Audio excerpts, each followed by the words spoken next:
तोफखाना police Thane हद्दीतील बागडपट्टी ढोणे गल्ली परिसरात सुरू असलेल्या तिरड जुगार अड्ड्यावर पोलिसांनी धाड टाकत 21 आरोपींना ताब्यात घेत 4,93,880 रुपयांचा मुद्देमाल जप्त केला आहे।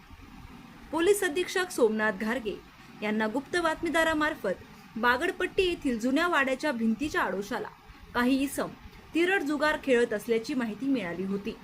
त्यानुसार संबंधित ठिकाणी खात्री करून कारवाई करण्याचे आदेश देण्यात आले।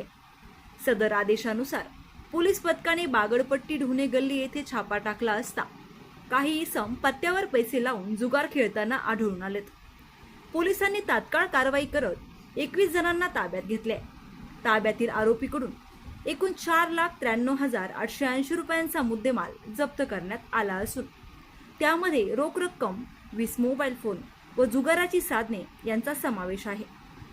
ही कारवाई पोलीस अधीक्षक सोमनाथ घारगे यांच्या मार्गदर्शनाखाली सुपा, नगर तालुका, तोफखाना व पारनेर पोलीस स्टेशनच्या अधिकारी व अंमलदारांनी संयुक्तरित्या पार पाडली आहे।